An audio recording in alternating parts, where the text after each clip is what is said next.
You have a desire, which can be an idea, it's an inspiration, it's inspired. Desire is inspired. Now, it can also be motivated by the contrast of your day-to-day experience. Let's say something happens, as Abraham often says, if you know what you don't want, you know what you do want. It's one of their statements. And they actually call that the first step, saying, okay, you're coming into these physical bodies with the purpose of expansion, of joy, of freedom, of growth. And you knew and you know that you were going to be met with a lot of diversity, with a lot of flavors to choose from, with a lot of experiences, with catalysts. And as you go about your day-to-day life and you encounter that catalyst, you encounter that experience, you encounter that diversity, that contrast. And through that contrast, you are going to, as they say, launch rockets of desire.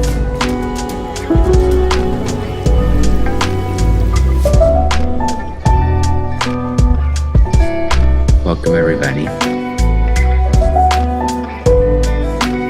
It's good to see you.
Myself really gives me a better opportunity to look at you all.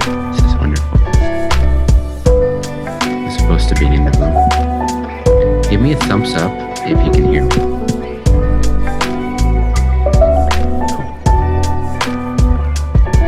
All right, let's begin.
There's quite a lot I want to cover today, so brace yourselves.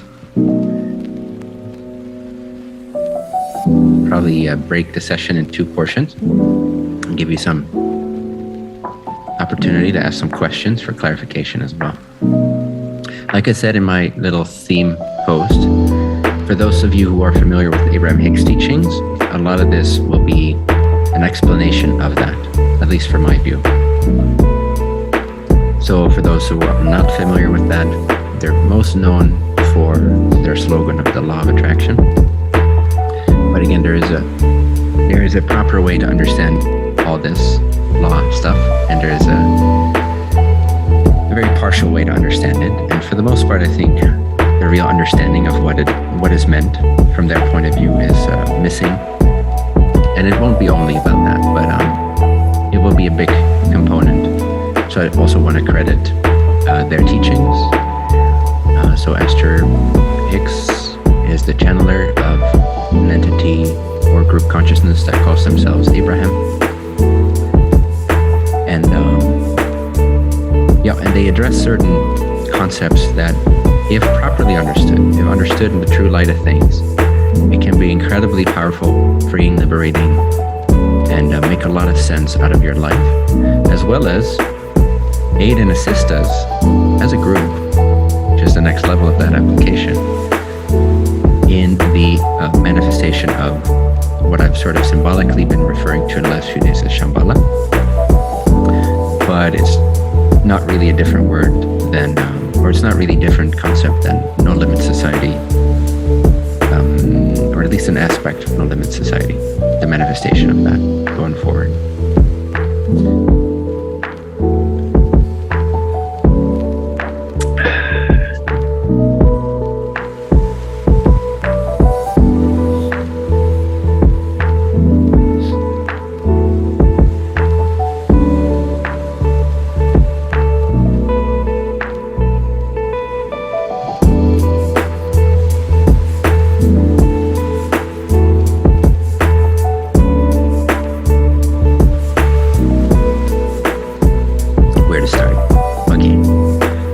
Let's start with one of the first understandings to remember that we often forget as we look at the world through our physical senses.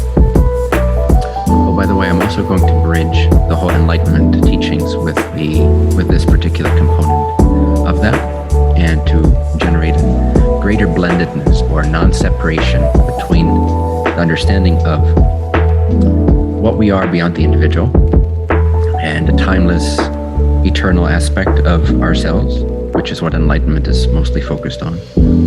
Whereas empowerment, if you will, or expansion, manifestation, and so forth, as well as the individual being in a never-ending process of becoming.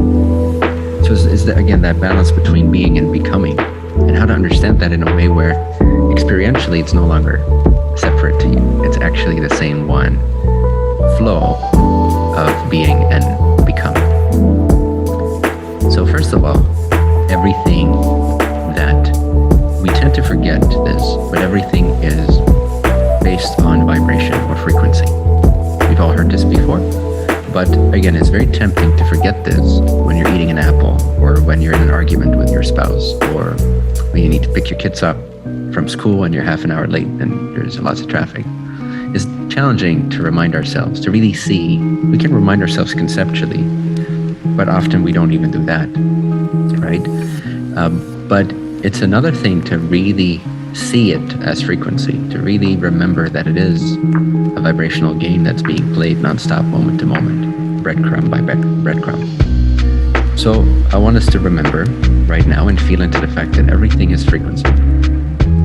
Literally everything is, even manifestation is vibration. But manifestation has its roots in, let's say, the causal body. It has a causal plane.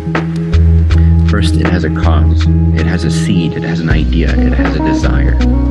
This desire then translates into the subtle body or the subtle realm, and it becomes thought. It becomes inspiration. It becomes guidance. It becomes signals. It becomes synchronicity. It becomes intuition, and so forth. And then it transfers further into what we call the physical world, the physical plane. Typically, that's what we call manifestation, but really all of these levels are manifestation. From the Absolute's point of view, even awareness is a manifestation. Now, it's not manifest in terms of what we see with our physical senses as physical objects. So we tend to not call it materialization or manifestation, but it is. Awareness is the first manifestation of the absolute reality. And then inside of that awareness, there is the infinite possibility, the infinite range of frequencies and vibrations and unique patterns of vibration and unique compositions and equations of vibration. And that's really what we're dealing with. And what we see as our manifest world is really only the very tip of the iceberg. It's the very end of the line, you could say. It's where the process of becoming finds its end. Where, I should say, every process of becoming, every seed in the causal body that's then turned into inspiration, into movement, and that then becomes physical, when we see it with our physical senses, is the end of the line. It's as far as that manifestation is going to go. Does this make sense? Just nod your head if it makes sense so far. So we're talking about levels of subtlety, but they're all manifestations, starting with awareness. Then the causal body, which has seeds these ideas. They have seeds, ideas, intentions, desires, things you've learned, and so forth. And for most of us, this is very unconscious. Then it transfers into the subtle body, which is typically where it becomes subconscious, or for some of us, it becomes fairly conscious. The more aware we are of our thoughts, of our impressions, of our ideas, of our inspirations, of our feelings, of our emotions, the more you could say we are making the subconscious of the subtle body conscious, just like we're conscious typically. Some people aren't even conscious of that, but the physical world, right? So it's like that. We're talking about levels of subtlety, but they're all manifestation, and they're all the flow from the creator manifesting itself, expanding into itself, learning about itself, knowing about itself, expressing more of itself, expressing more possibilities to know itself, and on and on and on and on it goes. So it would be kind of dumb to not observe that there is a process of becoming in addition to being. Would you agree? We could ignore that. We could say, okay, it doesn't really exist. And from one point of view, you'd be correct.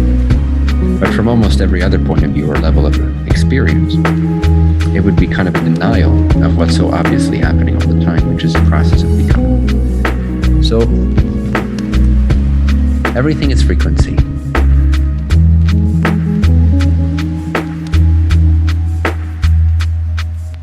Your every thought, your every action, your every observation has a vibration to it. And this is subtle. The level of vibration is a subtle level. It's subtler even than your thoughts. Thoughts are still manifestations of your vibrations. And on the level, that's why on the level of thoughts, sometimes it appears like we don't really have free will. Just like we don't really have free will about this pillow over here or this laptop over here. It's already what it appears to be. Thoughts are subtler, but they still have a little bit of that stale quality to them. If you observe your thoughts, you can realize, well, I'm not my thoughts. And it seems sometimes you don't really have any control over what appears in your subtle body, your mental body.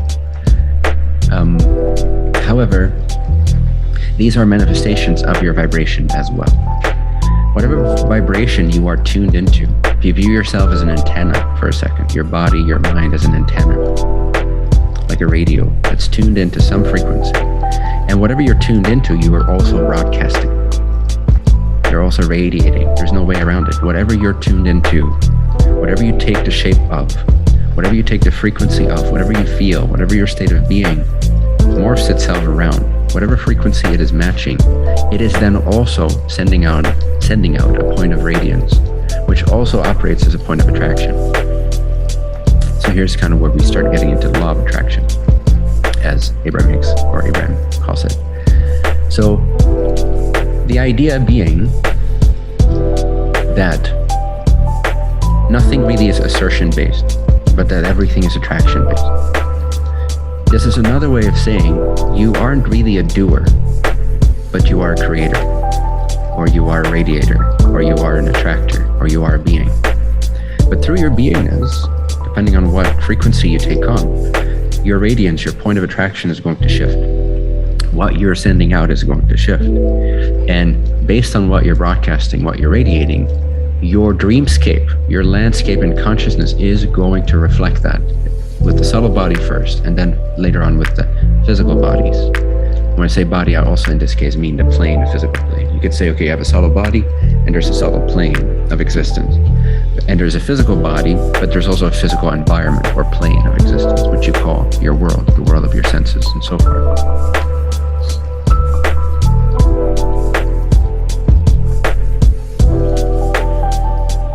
All right, so that's the basic sort of understanding conceptually.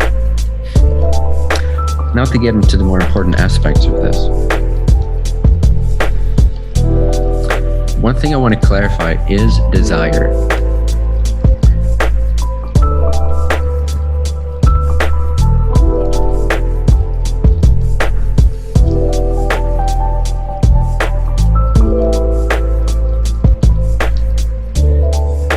Who here has experienced a desire arising? and the frequency of that feeling like bliss and feeling like expansion. Raise your hand. Where you have a desire, something happens and it generates a desire.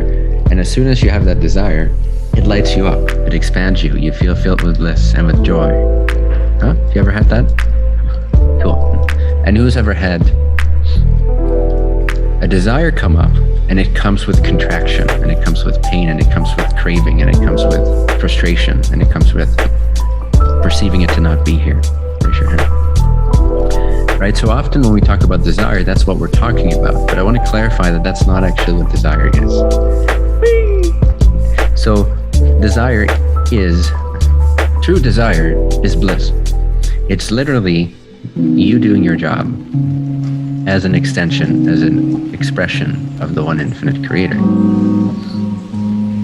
For now, you guys can lower the hands. That's only if you ask questions. Just raise your physical hand if I'm asking a question for feedback. But for now, I'm not answering questions yet, so the team can lower Anki and Giddy's hand icons. So no questions yet.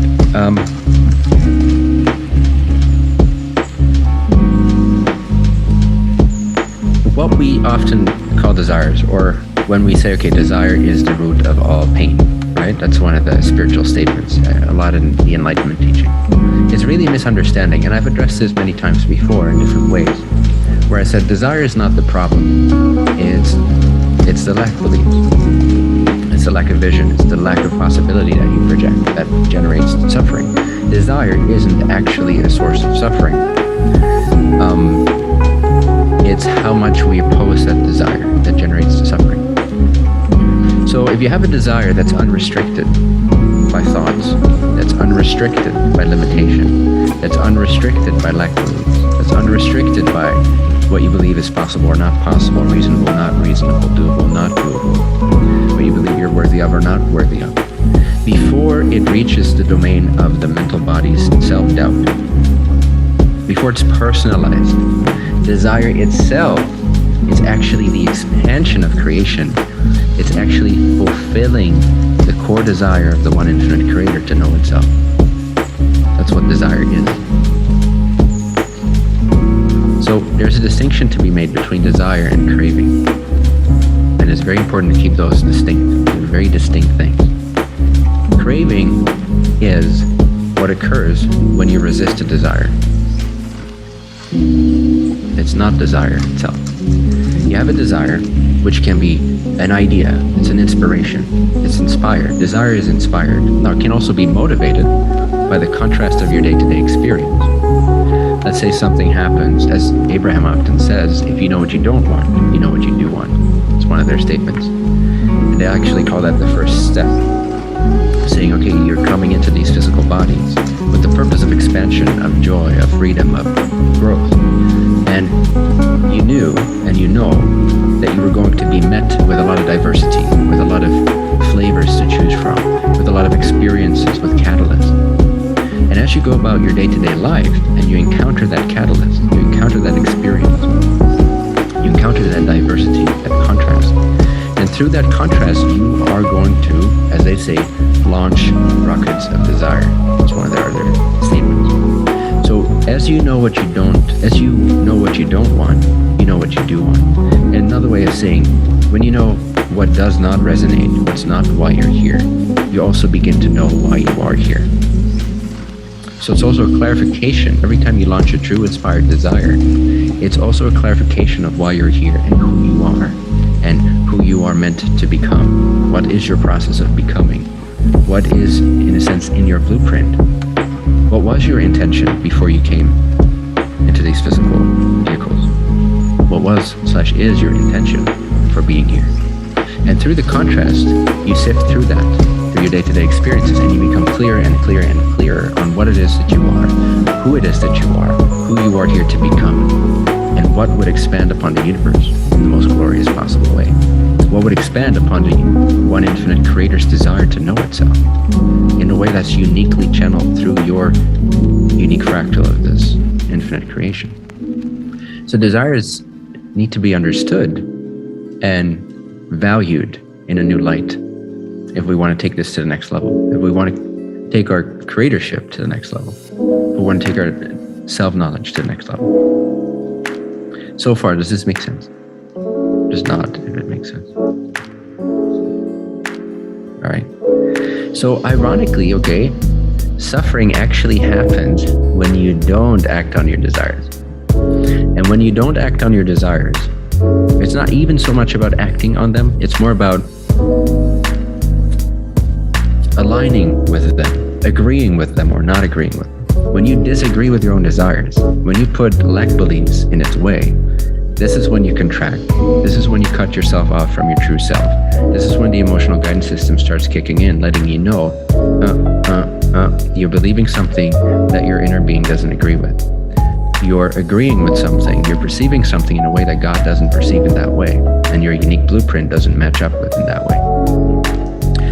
So when you do that, when you contract, which is the result of contradicting yourself, contradicting your own desire for expansion, your own desire for desire, then that contraction leads to emotional suffering, catalyst.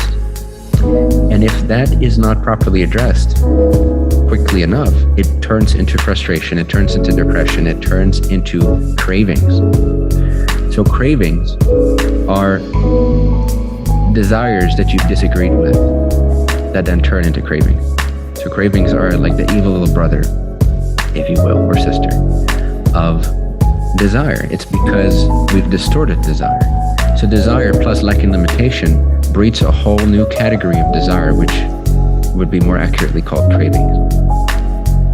Does this make sense? When you contradict your inner flow, your own energy, the desire to expand, the desire to create, the desire to know more of who you are, the desire to become, if you contradict this powerful flow that you came here with, that flow powerful enough to give birth to you, if you contradict that with societal ideas, with limiting beliefs, with self-esteem issues, then that's going to produce this stinky little pond of non-flow, where you're not in alignment with this ever forward expanding movement of creation.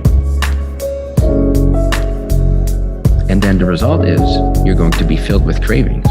Those are distracting, those are painful, those are unfulfilled desires. But it really all begins when you contradict what you want, when you mistrust what you desire, when you put into your own pathway ideas of limitation or unworthiness. That's when the emotional guidance system kicks in, doesn't it?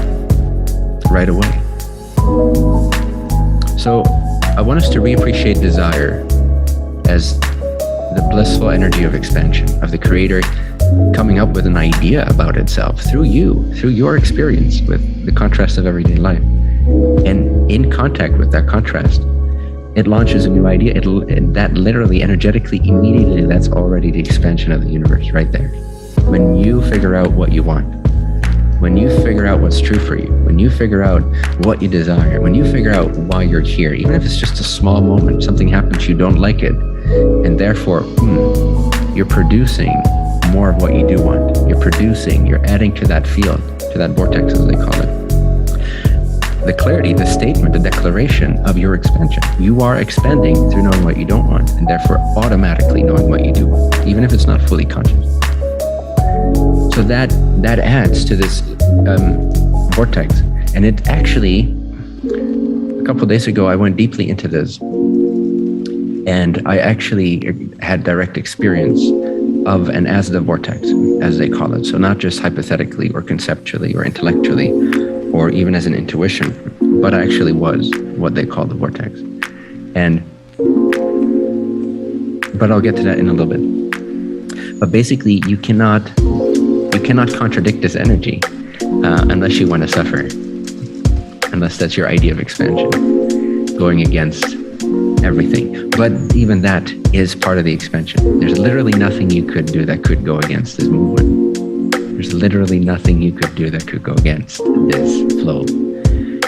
All you can ever do is add to the expansion, which is another way of saying you cannot make any mistakes. Not really, you know.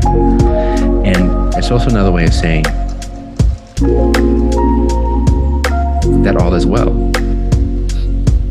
It's a more exciting way of understanding that all is well. Not just like, oh, okay, I have to settle for less than what my expansion truly wants, and I'm going to call that all as well. It's okay. It's actually different than that. It's much more exciting. It's much more energetic and potent.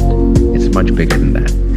All as well actually means there's literally nothing right now that you could not be adding to the expansion of the one infinite creator. Literally nothing.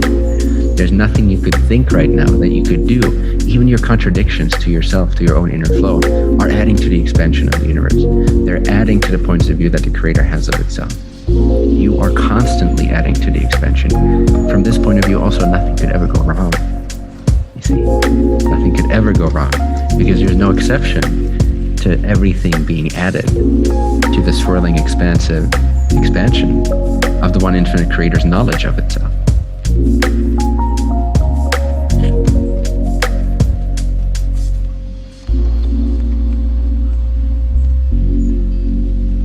So,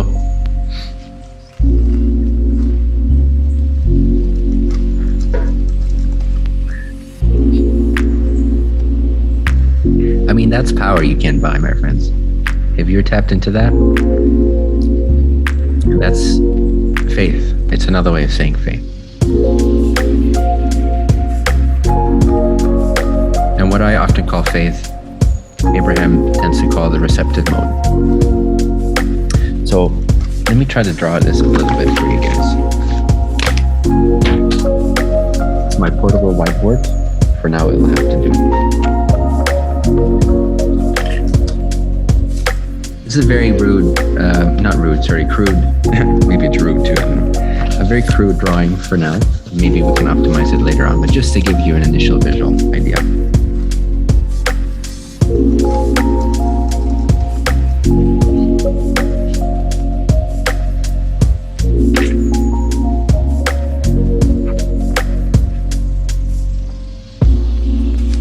Let's do crude. Let me start over.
This is you right now in your physical bodies, which includes your mental body and so forth.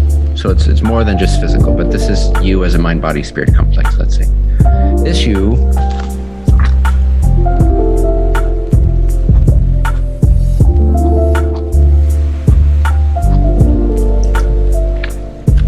is radiating something. You have, as they call it, you have a point of attraction.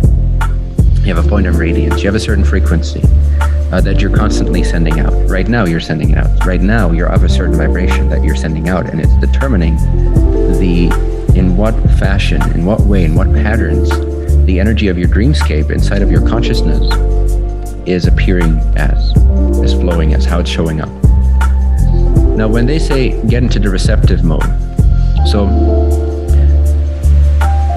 you are here, you're bumping into things, you're bumping into people, you're bumping into things and wants and so forth. And out of this contrast, out of this diversity, you are producing, whether consciously or unconsciously, for the most part unconsciously, and sometimes consciously or deliberately, you are producing desire. You are adding to forward movement. You're adding to the expansion of the ideas of the creator that it can come up with about itself.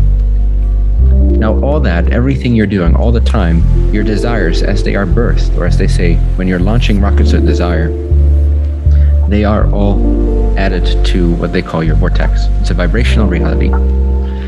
And it is assimilated there, and it's instantly given, it's instantly manifested.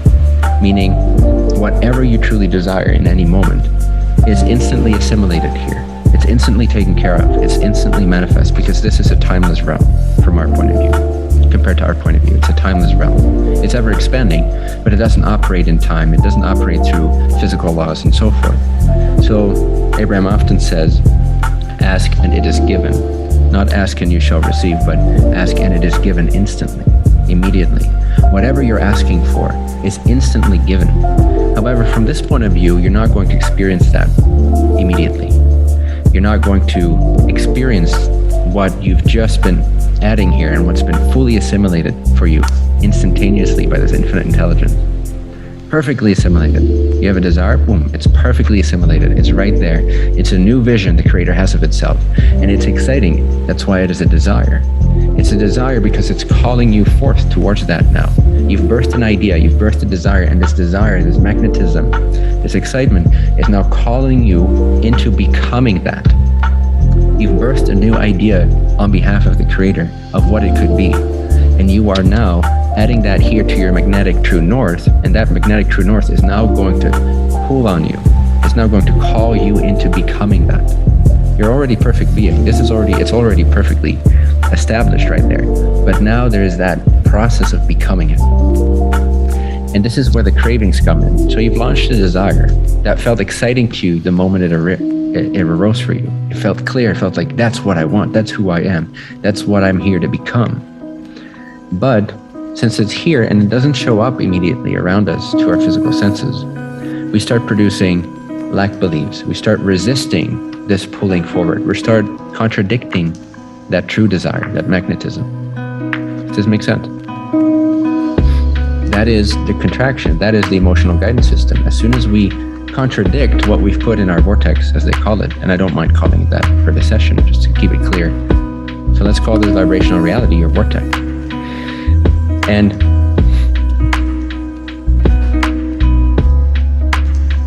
when you agree to that, when you start seeing life in ways that are in alignment with what's here for you, you start to flow, you start to feel that flow, you start to feel blissful, you start to feel the expansion, you start to feel the becoming in process of becoming.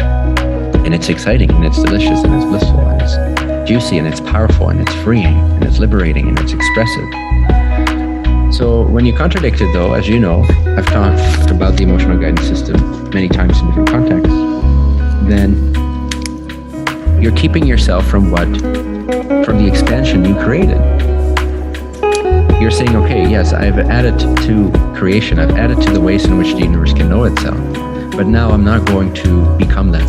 I'm going to keep myself separate from that. I'm going to keep myself tight and controlled and squeezed off from that. So I'm not going to allow what I've created. I'm not going to allow what I've added to the universe.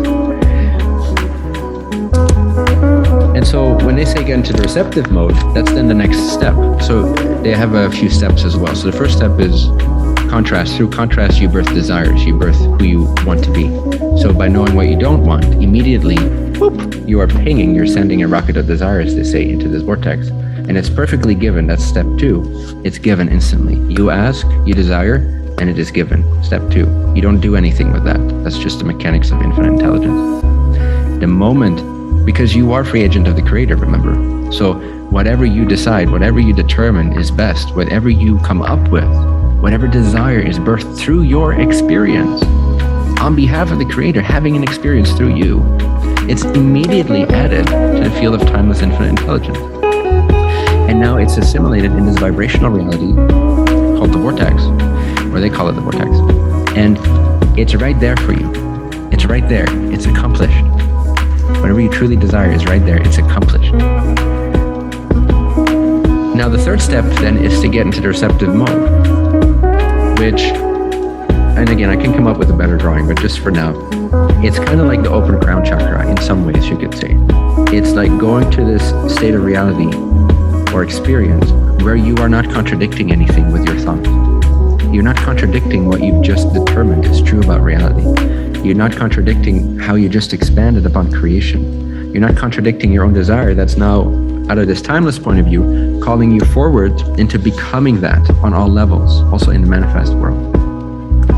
So if you're able to be more and more and more receptive, meaning less and less and less insistent, less and less and less arrogant with your thoughts in limitation and what you're worthy of and so forth, anytime you get into receptive mode, then everything that's happening here can accelerate to become that which you have initiated. Does that make sense? Because you're receptive, because you allow your entire reality to shapeshift, basically. You allow time and space to shapeshift on your behalf, because you're not insisting that this is what's true. You're not focused too much on the tree that already is. You're not focused too much on the world as it already is. You're focused much more on being receptive to what is in this vibrational reality, already assimilated, what you desire, what's calling you forth into becoming. And this is again where it's important to remember that all this is frequency based. The world as you know it is a vibration. This tree over here is a vibration. The relationships in your life are frequencies. Everything has a vibration. And it's matching the vibration that you're sending out here. And the more you get to be in that receptive state, or the closer you get to being in that calm, confident, freed up place where limitation and contradiction and arguments cease. And this is where enlightenment comes in as well, because it very much matches that receptive mode. Then everything about your causal, subtle, and physical bodies can start to reshape themselves, and they literally become what you've initiated when you told reality what it is you desire, based on what you experienced, which was immediately given, immediately created, immediately assimilated, immediately established in the most intelligent possible way, knowing all the components of the universe at play. So now it's your job, if you will, if you want to be happy, if you want to feel the flow of uninterrupted bliss as much as you can, and not contradict it and cause the emotional guidance system to bump up against your resistance. If you want to become unrestricted, unresisted, that's why desires that are unresisted are blissful.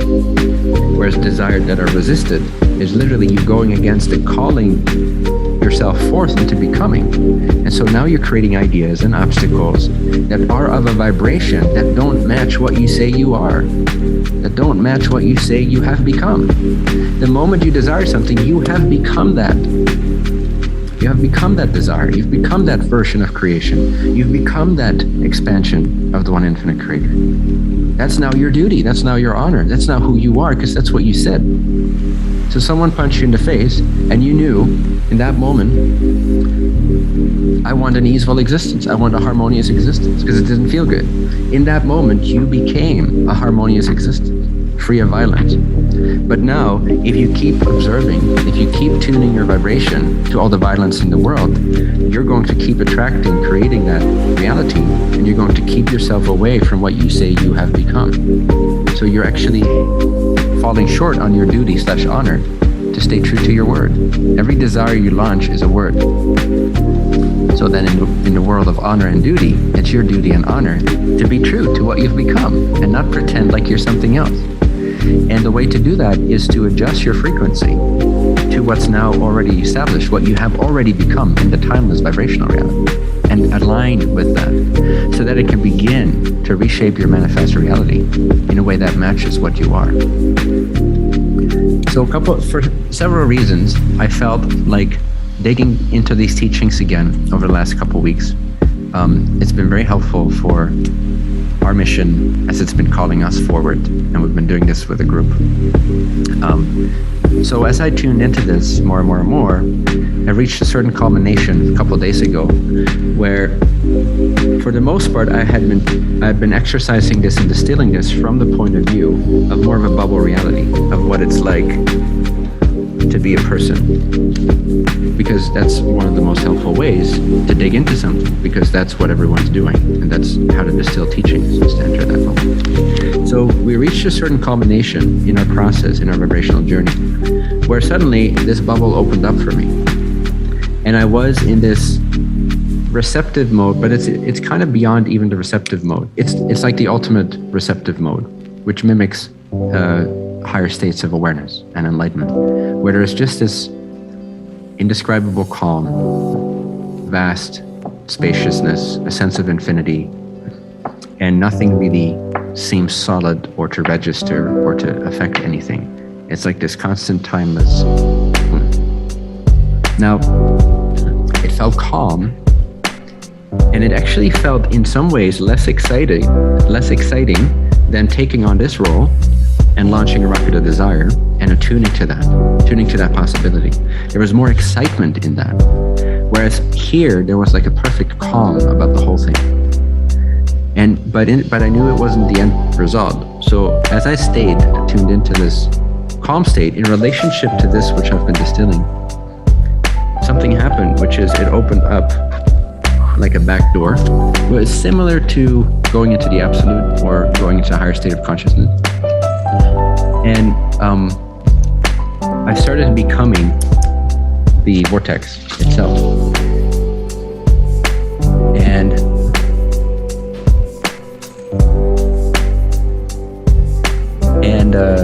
it allowed me to understand this particular paradigm of teaching like at a whole other level.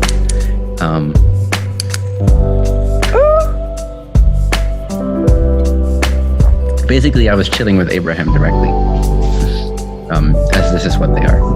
So it was pretty cool. They're a pretty cool breed.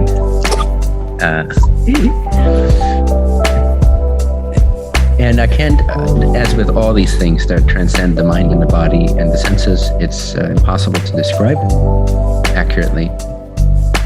But it is like an infinite cosmic space of perfect well-being, filled with a swirling, which is now why I understand why they actually call it the vortex. It's like the closest is maybe a picture of a fairly fast-moving galaxy, like a swirling galaxy. So it is very much again like a vortex, but it's like a vortex of infinite intelligence, and it's the ongoing, basically, it's the ongoing, unstoppable expansion of the Creator's self-knowledge, like the endless, infinite expansion of the Creator's knowledge. And the symbolism of its movement is that it can never stop rotating. It can never stop expanding. It doesn't matter what gets added. It cannot stop expanding. And just again, it doesn't matter what you do. It doesn't matter how hard you oppose it. It doesn't matter how much you keep yourself from your bliss, how much you ignore the emotional guidance system and just suffer through life with your own insistence. It doesn't matter. All of that is expanding the Creator. And all of that is, there's no opposition here. There's no opposition. There's no opposing ideas possible. So it's like oneness in movement. It's like oneness in motion. It's oneness in expansion.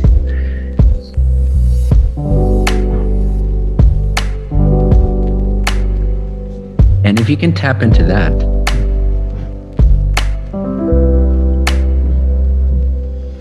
first of all, you're going to experience the great bliss of this particular angle into enlightenment/empowerment. Same thing really from this point of view, or expansion and timelessness, or being and becoming.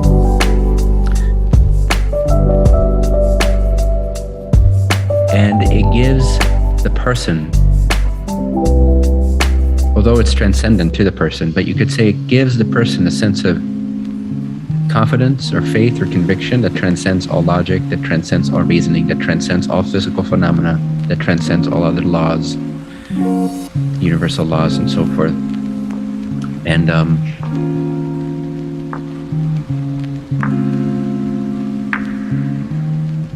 yeah, it's literally like the whole universe is working on your behalf. Like, and because there's no distinction, there's no separation. It's all, yeah, I can't really explain. Maybe more words will come to me as I tune into this more from this particular angle. But, again, the power that is present there. It's just complete. It's complete power. It's complete power. And there's no contradiction. It's not possible to contradict this. It's not even possible to consider that there could be a contradiction. Like, even to say no contradiction exists there is already too much, because there is not even that awareness. That there could be such a thing as a contradiction. It just doesn't even exist there.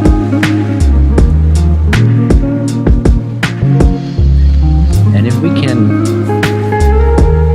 tap into that, or at least get receptive to that, become more receptive to that, and based on faith, allow this to operate through us. And if we start doing this as a group, and we start plugging this into our collective desire for the world that we're creating, for the expansion that has been generated by millions of people through their contrast.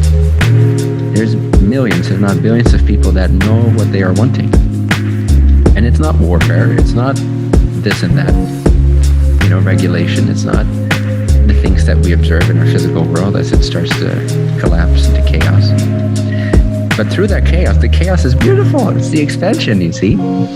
Without it, there wouldn't be this expansion. It's like rapid acceleration of this vortex. We're rapidly expanding upon what's possible and what the creator can become and how it can know itself.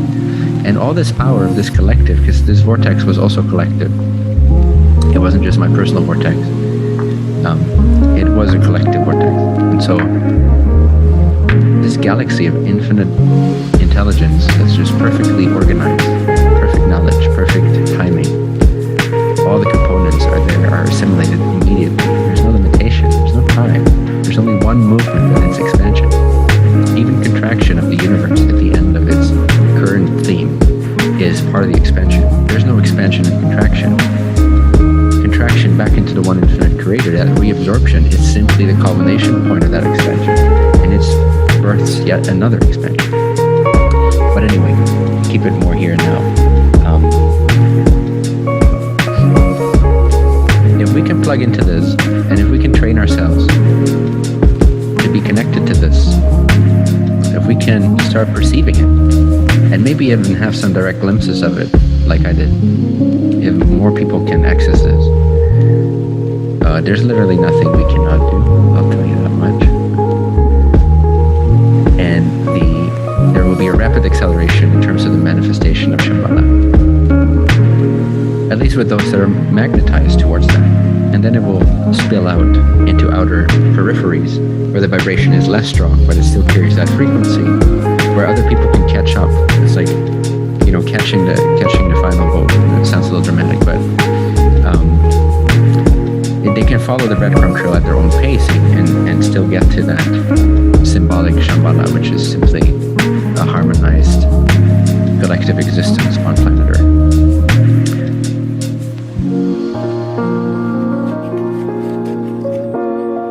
And there's a rapid acceleration happening in the contrast that's being produced in this world as we speak. There's lots of rockets of desire being launched right now into the vortex. There's lots of new data and lots of new expansion that's happening. So also try not to focus too much on the physical stuff, because just see it as giving birth to rapid expansion. It's actually a positive thing. If you can stay attuned to that and keep your positive interpretation of it, your holistic interpretation of it clear, and you can swirl with the swirling vortex, you can speed up in that way, and your materialized world can start to reflect that very quickly.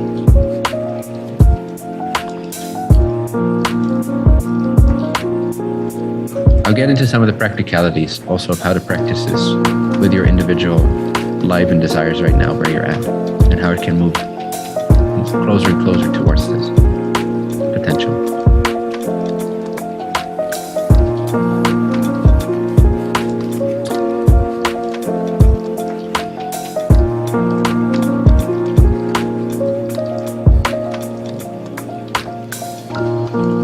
But you all understand that desires are naturally pure and holistic. They are actually the expansion of the Creator.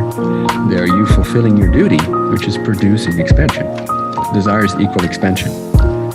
Every time you gain a new desire, a new initiative, a new insight, a new state of clarity about who you are or what you want, that is an expansion on the exploration that the one's having with itself. Do you get that?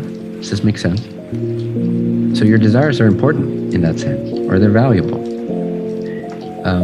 And you got to distinguish them from your cravings, which are the result, the stale, slow-moving result of your own resistance to what you desire. Your own resistant thinking, your own obstructions, your own insistence, your own disagreement. You're disagreeing with your own expansion, what you've just expanded. And therefore you keep producing the resistance, and it seems to not work out, and it seems like desires are the cause of all suffering, but actually it's your insistence and your lack beliefs. So that's something to really understand.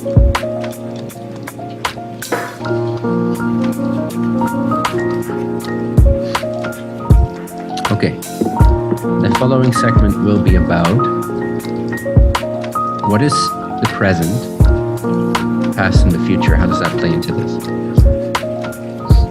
In a different way, different than what you might be expecting when I say that. So this is at a more practical level, what you're dealing with on your day-to-day experience, with your physical senses and how you deal with that and so forth. What is manifest to you right now? Right? What's around you right now? The seemingly physical world that you're perceiving with your apparently physical senses, which is all frequency, it's all interpretation, it's all transmission. That which you see, which is also called that which is, right? That which is now present, that which is now manifest, actually is the past. And for those of you who have followed my work for longer, you've heard me talk about this, especially like 5 years ago or so in the Boulder meetings. I talked about this more than I do recently. But what is, actually. Not talking about the isness itself, not talking about the I amness, but talking about the manifestation, the form of what is, right? And this is also why I say mindfulness can only go so far if it sticks to that level of observe the flame, or observe what's happening through your nostrils, or observe da-da-da. It has its uses. But being mindful of the room that you're in is only going to get you so far vibrationally in terms of your expansion of consciousness and your expansion of creation. Because what is actually the past. What is old news. Because what is the tip of the iceberg. It's the very last portion. It's the end of the stick of your desire. So what you're perceiving right now in your physical environment is old news. In terms of it being a manifestation. Again, I'm not talking about the grace and the love and the perfection that you can experience in it. But I'm talking when you're referencing the objects of your life, the conditions of your life, the conditions of the world. It's old news. You're actually focusing on the past. So let's not make the mistake by thinking that it is more enlightened to focus on what is, because it's actually very detrimental to focus excessively on what is. The only use of focusing on what is to know what you want based on it, based off of it, is to launch a new expansion. So it's actually more enlightened in some ways to dislike what is than it is to enjoy what is. Because if you're enjoying what is, now don't get me wrong here, I'm just kind of playing with words, being silly. But in one way of looking at it, if you're enjoying or indulging what is, and you're taking it to be real, and you're observing it all the time, and you're focused on it, and you're referencing it as a real thing, and you're being present with what is, you're actually stuck in the past. And you're not following up, you're not keeping up with your own expansion. Whereas if you're dissatisfied with what is, it's a much more powerful place to be at. You see? Because in that frustration, you are birthing a new idea into the one infinite vortex. And it's instantly given and assimilated. It's now part of who you are. You've become that vibrationally.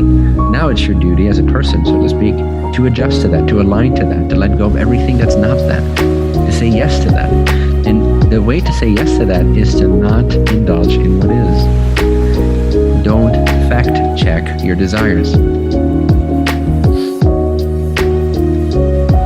Remember that one. Stop fact-checking your desires. Because this is where craving comes in. Frustration, emotional guidance system kicks in because you're unhappy. Every time you fact-check your desires, you feel a lowering of your frequency. You can try it right now. Think about something exciting. Something that personally excites you. Be a little selfish for this exercise. Something you would really like. Something that would really be great for you. Like that would make you feel like alive and expanded and like, oh, that's exciting. I want to go there. I want to do this. I want to be that. I want to have this. I want to be in that relationship. I want to have this project or whatever it is. Feel into that something. And maybe you suppressed it a little bit, but just unsuppress it for this exercise. If you could be completely selfish right now, what would be really just really great? Like would really light you up, if you're honest. At least something fun. Think of something like relatively exciting, but maybe even something big that you suppressed with so many ideas that you don't even access it as possible right now. But what if everything was possible? What if nothing was selfish? What if all you could ever do was expand upon the one infinite creator? And what if your unique desire is the least resistant way to actually stream into that expansion of the one infinite creator and fulfill your duty? What then would you like? So feel into that, and then fact check your desire and see how you feel. Meaning, could this be? Do I deserve it? How is this possible? Can I do this by myself? Do I have the skills to do it? What will people think of me when I do it? This is not the way the world works. It's not possible within that time frame. That's fact checking your desire. Watch what it does to your vibration. Goes down, no? Maybe now it goes up because you're seeing this as an insight. So it's like, oh yeah, fuck. So part of it goes up because you're getting a new insight here that liberates you. But you get what I'm saying. In that moment, every time you're like, oh, okay, you're settling for less. It's not possible.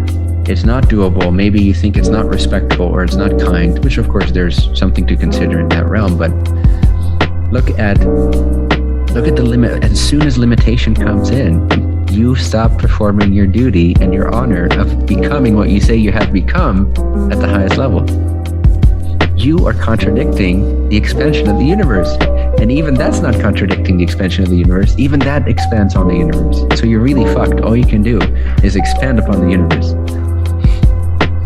But you can do this being joyful and exuberant and ecstatic and creating the things that resonate for you and getting the fruits of your seeds and experiencing that and enjoying that and expanding further upon that. Or you can stay where you're at and keep yourself small and settle for less and be a really nice and kind person, because that's the payoff, right? At least you're really nice and kind and humble. That's the best thing in a frustrated, craving-like state. At least you're a really nice person. At least you can show that to the world and justify your lack of honor and duty and becoming who you say you've become. So you can resist the entire desire of the creator to know itself more fully, and then at least you can claim that you're really nice and humble and respectful and you don't need much.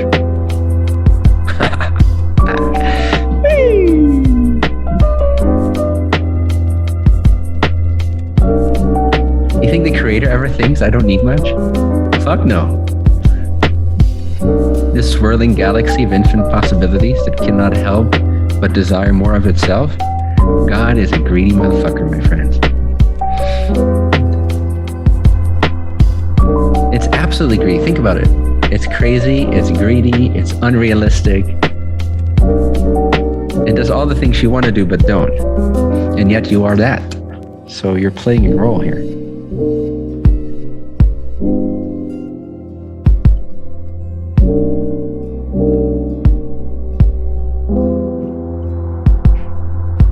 Unrestricted desire is bliss. And what happens when you're in bliss? You're connected. What happens when you're connected? You feel the power of the whole universe swirling inside you. What happens when you feel the power of the whole universe swirling inside you? You feel at one with everything. What happens when you feel at one with everything? You naturally exude love and forgiveness and unconditionality because you don't need anything from anyone. All the problems that we're trying to fix with meditation and spirituality are the result of you restricting your desires, of you disagreeing with what you're built to become. All of it, all your problems, all the stinky little ponds that you then try to kind of monk-like Buddhist monastery style manage respectfully with equanimity, which is another word for suppression in most people's cases. Most equanimous persons are actually just suppressed as fuck, and they've gotten really tolerable about that. You're suppressing the universe's expansion, or you're trying to. You're not succeeding. That's why I say you're fucked. You're as greedy as God is. You're as selfish as God is. You're as crazy as God is. You're as expansive as God is. You're as fast moving as God is. Anything less than that you accept is just a disagreement with the truth. That's why it feels bad. And then you need mindfulness to manage feeling bad and to become more tolerable of feeling bad. But it's you going against the entire guidance system of the universe. So fuck it. Be crazy. Be delusional. God is the most delusional. The most delusional. Everything is delusion. It's just about picking yours, you know? Do you want a stale, sort of societally accepted version of delusion? Do you want the crazy that's happening in the world right now? Or do you want the crazy of manifesting Shambhala with a bunch of crazy people? You know, choose your delusion. It's all delusion. It's all illusion. So choose yours. Don't restrict it. Go with the flow. Allow this vortex to move you. Allow this ever-expanding flow to enter into your body, into your mind, into your actions, into your inspiration. Agree with your expansion. Stop disagreeing with your expansion. That's why you're here.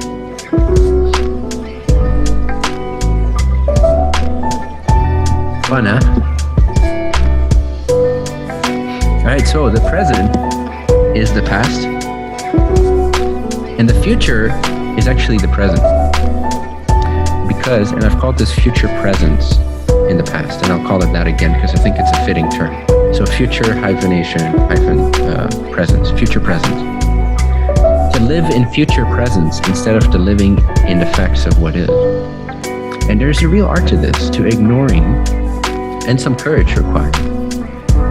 Ignoring the facts doesn't mean you oppose the facts, because that would still be taking the facts to be real. And that's where opposition comes in, and that's where resistance comes in, and that's where conflict comes in, and that's where conditional love comes in, and that's where trying to demand respect comes in. All that resistant energy is the result of still going by the facts. But if someone tells you something like, oh, you can never do that, if you don't pay attention to the facts, or if life seems to demonstrate to you, if you have a day 2 challenge and there's a situation like, oh fuck, I really thought I could do this. I was so lit up by this new initiative, this new desire, but I have kids.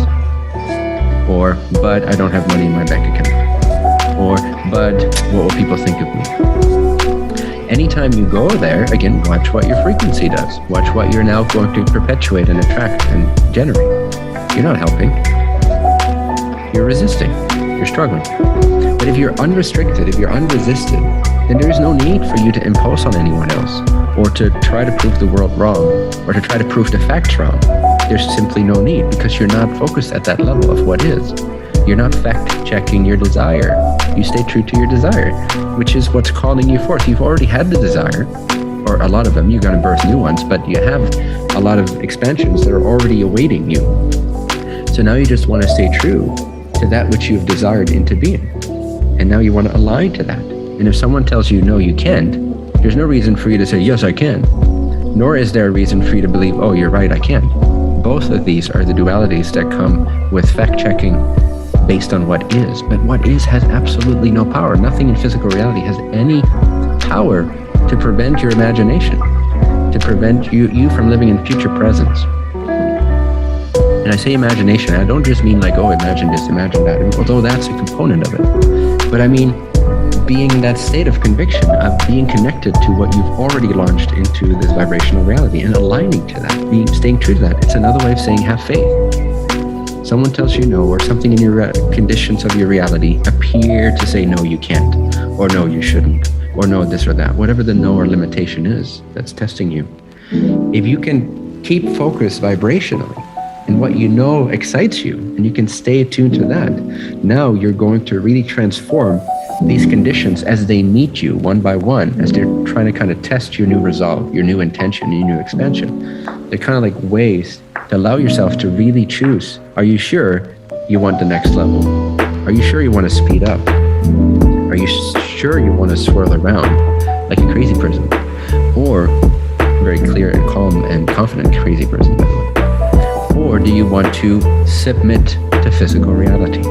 Submit to the facts and interpretations you have at that level, which is the level that birthed the desire. But now you're staying true, vibrationally, you're staying true. You keep observing the very thing that caused the expansion. But you gotta let go of the condition that caused the expansion. And now you gotta go with the expansion, which means you have to ignore what is and live in the future presence of your conviction, of your faith, of your vibrational reality to your vortex. Be in that receptive mode, be meditative, be creative, be convinced, be in confidence.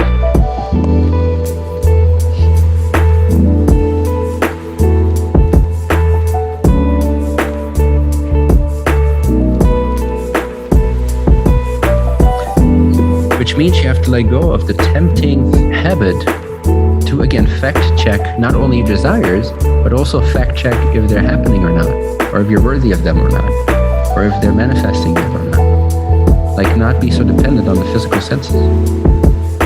Because it doesn't matter what's happening to the physical senses. It doesn't mean that what you've desired hasn't already been created, because it has. What you expanded into, the expansion was immediately given. Ask and it is given. If you stay true to that, if you have faith, then it shall manifest also to the physical sense.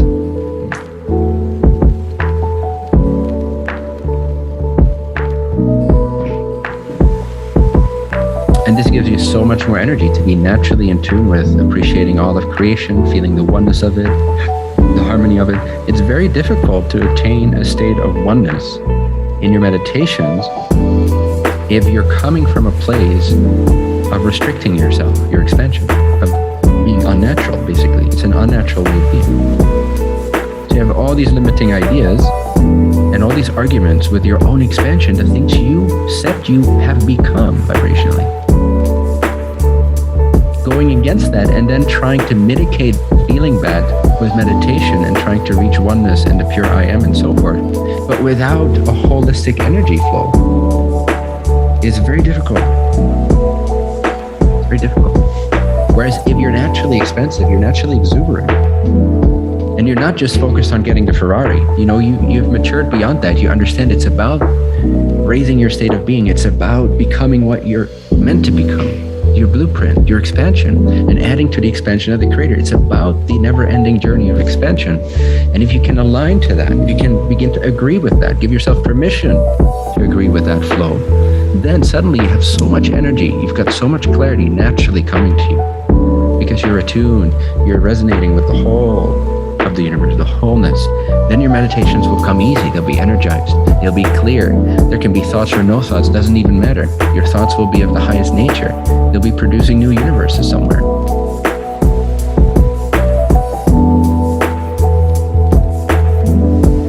You won't be thinking, you'll be listening. It'll just be happening. That's source thinking 3. It's just a vortex. Your mind starts to become the vortex. The vortex is your mind. So now every action is inspired. It's not doership. It's not from a state of resistance. Now as a physical body, I'm going to try to make a difference or control things. There's no need to control anything.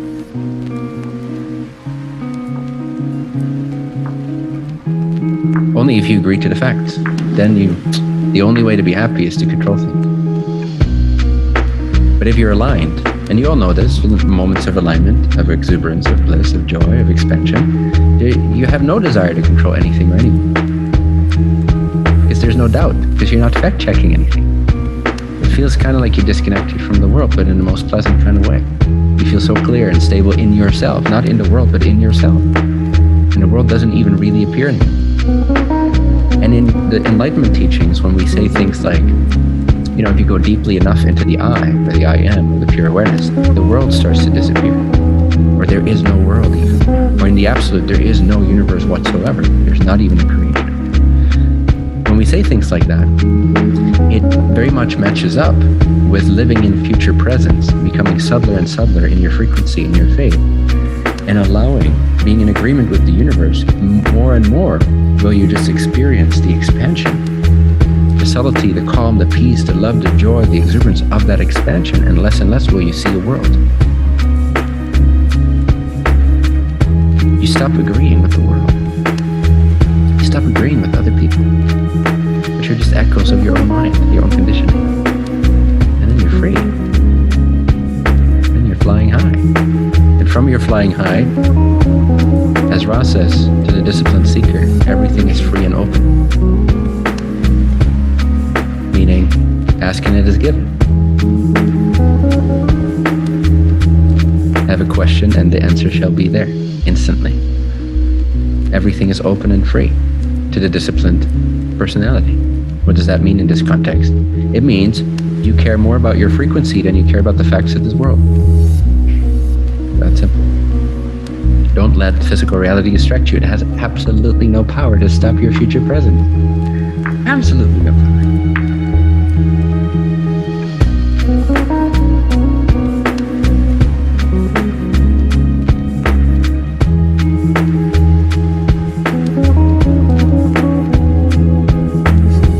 So, that's one step as you engage with your physical life, is to not focus on the facts. Focus on what you want, truly want, like be in that energy. Be in the energy of what you desire, what you, in truth, again, from a timeless vibrational point of view. From being here, I can tell you that that is already who you are. It's already who you are, so there's no justification needed, you see. There's no path needed. You don't need a path. You don't need a series of explanations to get here. You are that. You have become that the moment you knew what you wanted because you knew what you didn't want, for instance.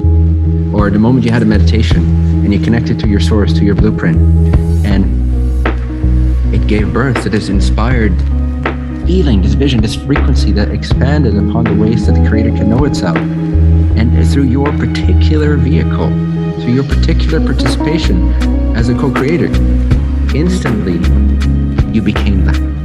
You are that. So you see, there's nothing in this physical reality, no matter how ancient or old or real it seems to be, that has anything to do with who you've become. Unless you agree to this, but watch how you feel when you do that. Watch what happens. Your frequency tanks. You tell me if that's any good, if that's spiritual, then by all means, go ahead. Be enlightened like that.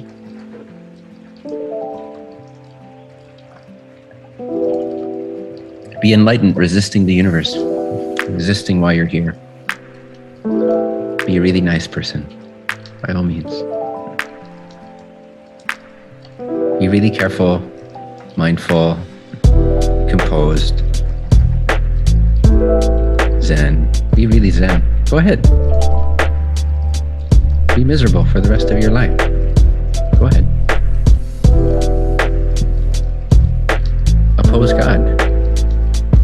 Oppose the core intention that produced this entire illusion to begin with. If you can blend this all with the understanding of the law of one, if you can blend the law of one with the law of attraction, so to speak. It's not even my favorite term for that law per se, but you know what I mean by it. So the law of one and the law of attraction, basically what I've just been talking about. If you blend those two, if you understand their harmony, then both can accelerate in your experience, in your realization of them.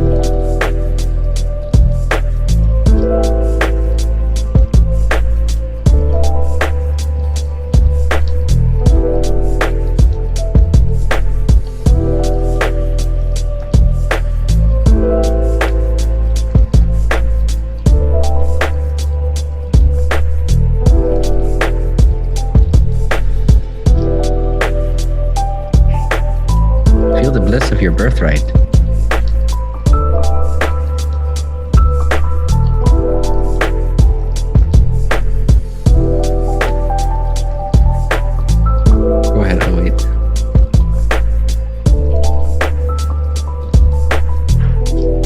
In the bliss of your birthright. You all know the moment you accept who you really are, things start to flow, things start to accelerate, things start to show up for you that you need, that you want. It all starts flowing because you're cooperating with the expansion you created on behalf of the creator. So allow in your birthright, which is to produce expansion and then to live it, to become it.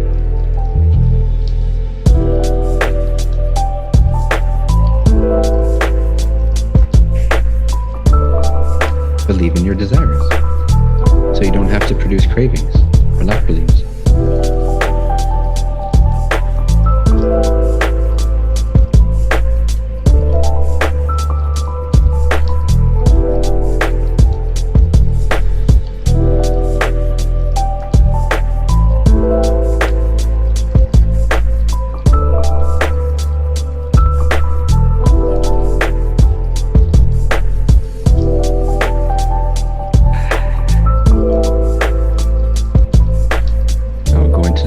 for a second, and I'll beam it to you guys from a place of no time and no space. And perhaps you can receive this amplification.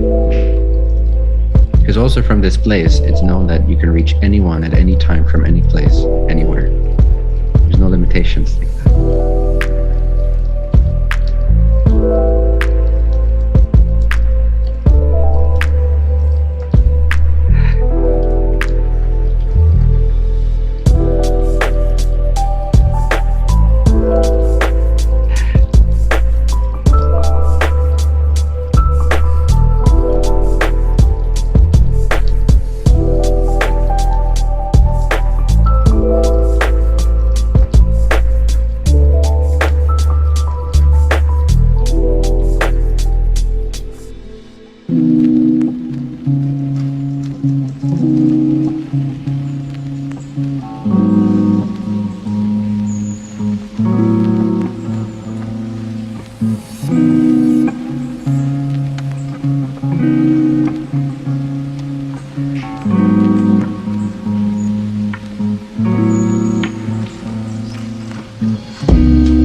With it and you'll feel it instantly, which is the first step of the manifestation. It's the feeling of it being already accomplished. It's already who you are. Being true to it, living true to it, allowing it, believing it is true is the first manifestation. And watch how your body responds instantly. Watch how the healing happens. Watch how the energy centers open up. Watch how radiant we become.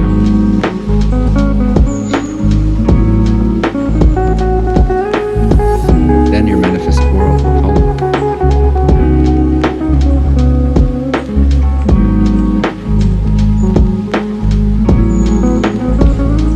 No more self-contradiction, my friend. There is no such thing. There's only one direction that this whole thing can move into, and it's forward. Only one direction. You cannot go backwards. You cannot resist. Even resistance is moving forwards. Producing new desires, new expansion. Your resistance is producing expansion. And your expansion is producing expansion.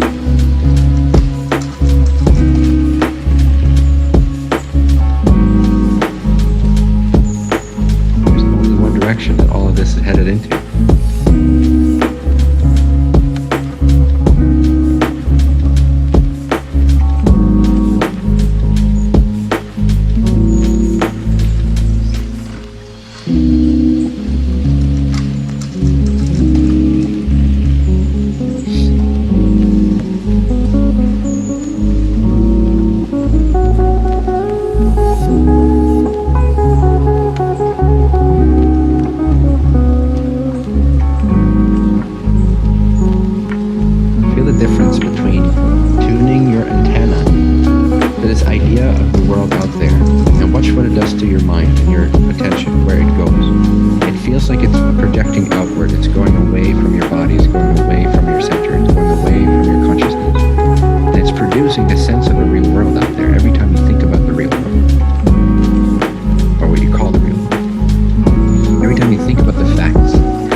The outer world. Watch what it does to your frequency. It lowers your vibration. It makes you literally, your attention exits your sense of self, and it produces a sense of a real world around you.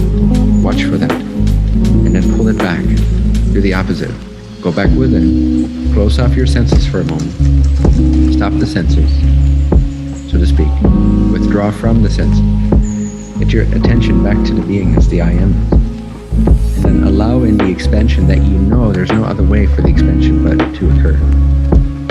Go back to that place of faith where you know your desires are somehow already fulfilled. What you truly want is already here for you. And then watch what happens to your frequency.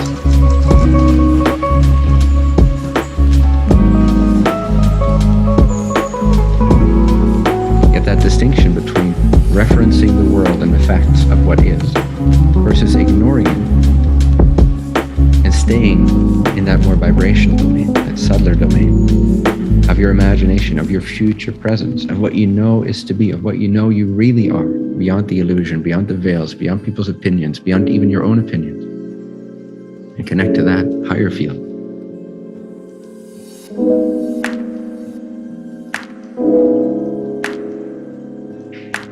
And then starts more and more, spending more and more attention in that vibrational realm of natural optimism, natural sort of dreamlike freedom, natural like forward expansion, natural exuberance and excitement, natural beingness, I amness, love for this moment, but not referencing the objects or the facts. There's no facts, you see. This moment contains love, for sure. But access that love, but not the facts. The facts are illusory, they're made up, and they lower your frequency. Notice the love in them, and they allow in the expansion of what you know you're moving into, what you've truly become at a vibrational level. Tune into that, and watch it as your heart opens, and you start to commune with the Creator in a much more powerful way. And now the universe, the entire universe starts acting on your behalf, because you are the Creator.